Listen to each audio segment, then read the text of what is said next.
Okay, my name is Neil Christopher. I'm one of the owners of Taqqut Productions, and I'm one of the creative producers on Unikkaaqtuat. Okay, so this project started many years ago. It started off with us as an idea for a short film, but basically we wanted to create, inspired by Jermaine Anantawiyak's work, to create a poetic journey through the stories of creation.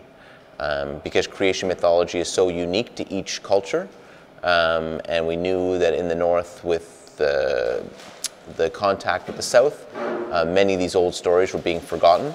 And Jermaine has worked her whole career on representing these old pieces of oral history in her work. So as we were looking through her work, we realized that all these significant creation myths she had imagined and created these kind of iconic prints. So the idea was to work with her on using those as inspiration and source material, and working with the vocalists to create like almost a song, and create a kind of a poetic journey. And then we met up with Art Cirque, and we had always talked about doing a collaborative multimedia circus show. And we had been talking about another story, but they had the idea of working with the Seven Fingers on doing a collaboration together. And then just kind of naturally the idea was to take this project idea of creation myths and all work together on creating a multimedia kind of show that kind of took an audience from the very beginning into the kind of the creation or the formation of the world the way it is now from this unique cultural perspective. For me, this part of this project, the part that's always been significant, is working with Jermaine. So she's an artist that we've looked to for many years. Before I knew her personally, me and Louise Flaherty, one of the other owners of the company, and Danny Christopher, my brother, another owner, we've always kind of admired her work. She represents, I was very interested in myth, we're very interested in traditional stories, and she's represented them so beautifully and so powerfully. So the biggest part of this adventure is working with her, opportunity to work with Jermaine. Jermaine is, has had a long career, and now she's, soon considering retirement. So to work with her, to kind of look back over her many decades of work, and as source inspiration, like source material for the inspiration of the show, and kind of try and envision what it looks like, and what it looks like on stage. And this Art Cirque has been working for years, and they've been doing such interesting work with the new generation of Inuit in re-envisioning performance and how to creatively represent circus from a different cultural perspective.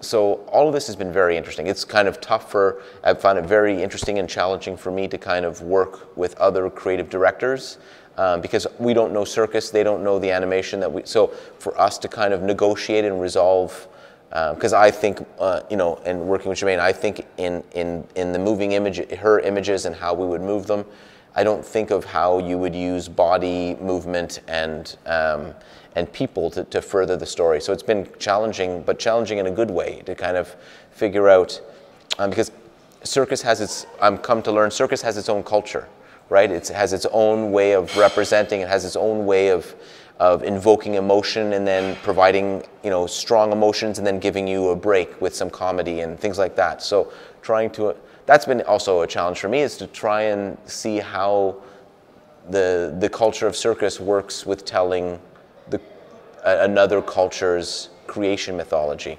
But very interesting and worth the struggle and worth the trying to kind of bring something old, something new. Circus too is old, right? It has its roots way back. So all of this has been very, very interesting. And then, on the circus side, I know because it's Montreal, Iqaluit, Igloolik, Toronto. So just even the geographic challenges of getting us all together. Because although we can do a lot from a distance, it's always better when we're all together. It's always better when we're, eating together, spending time together, practicing, resting, because it's such a creative time, and sometimes the creative moments don't happen when you plan them to happen. So the longer we can stay together in the creation, I find the better. But that's a challenge too, because we have families and stuff all over the place. So, you know, I think it's the same with any culture, really, their relationship to their myths. Just the thing that's a bit different is that because the southern culture is so encroached in northern ways of life and northern culture, that the creation myths, or at least the knowledge of them, is starting to disappear.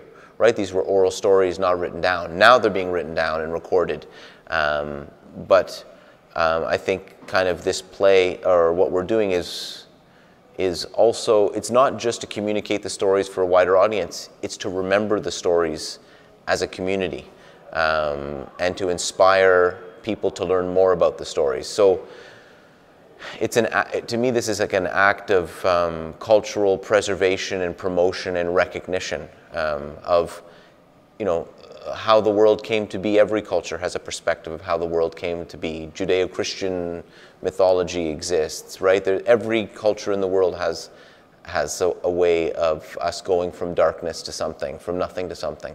And it's just important for a group of people in the North. There's not many Inuit in the world, right? There's not many, and they're always being told everyone else's stories. It's important for them to say, this is our story of how the world came to be.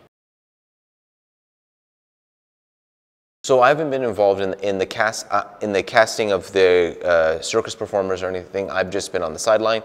For me, it's the creative team of the visuals, of the animation. So Germaine is essential. She's the first person on the project in a way, and then it's us looking at people to work on from our company and from our side to work with Germaine on animating her work, on getting her images to move, how we transition from one image to the other. And a lot of that requires a degree of trust that Germaine has, that we're going to represent her work respectfully and accurately. So a big part has been bringing her down to Toronto, or bringing her to our Iqaluit office and spending time with the staff until she gets comfortable, and working with her. And she, in a way, helps us pick the team for us on the visual side, but also decide on the process. So we've gone through it many different ways. We've shown her different styles of animation, and we kind of look to her to say, I like this way, or I like working with that person on this and that person on this. So it's been a bit of trial and error, trial and success, just trying to figure out what works. And we've been doing it for years, even before this started, to try and figure out how we can bring this very established, very recognized elder artist into kind of a very modern, contemporary medium of animation, or the style, or digital the digital style that we're working in now. So yeah, it's been a lot of just kind of messy experimenting, see what we get and see how we feel about it. And now we're kind of at a place where I kind of have a better idea of knowing what she likes, and she knows what she likes and wants to see. One time when we were working on a book, I asked an elder if it was good what we were doing, because I wasn't sure. And the elder, Mark Kulawak, an elder who's not with us anymore, but a man I really respect, he said, I think it's good. He said, because you doing that is going to inspire other people to do something similar, or be inspired to do something like that. And that always stuck in my head, that, you know, in a way, there's many versions of these myths. There's many, many versions of them from Inuit all over the circumpolar north. And so I feel like us doing this, my hope is that it will inspire people all over to say, hey, that's not the version of the story I remember. And then they kind of better learn their version, or maybe do something with their version to bring it up. Or someone, or a group of youth to see it and say, oh, this is very interesting. I have some ideas now from the stories I was told. So for me, one also important thing is the recognition on a personal level of Germaine's work. To me, Germaine is a significant Inuit artist, but more so, she's a significant Canadian artist. I feel like she has represented the North in such an authentic way that resonates with the Northerners. That part of my hope is in the show as it tours, is the recognition of this woman's work, just quietly working alone, like working through her stuff with decades, representing a piece of the world that many people dream of and mythologize, but she's from there and always is researching stuff, and just to represent it as accurately and feeling so accountable to her community. So to me, if more people know of her work and recognize her as a significant Canadian artist that's contributing to Canadian culture, that would be a success for me. That's a hope of mine, is that, you know, in Canada, sometimes we don't recognize our own until someone outside recognizes it, then we kind of bring it back. And to me, this woman, this artist, needs to be recognized as a cultural kind of, like a piece of a Canadian gem, like, right, a piece of value culturally that we have in Canada, that we're very lucky to have, and has contributed greatly.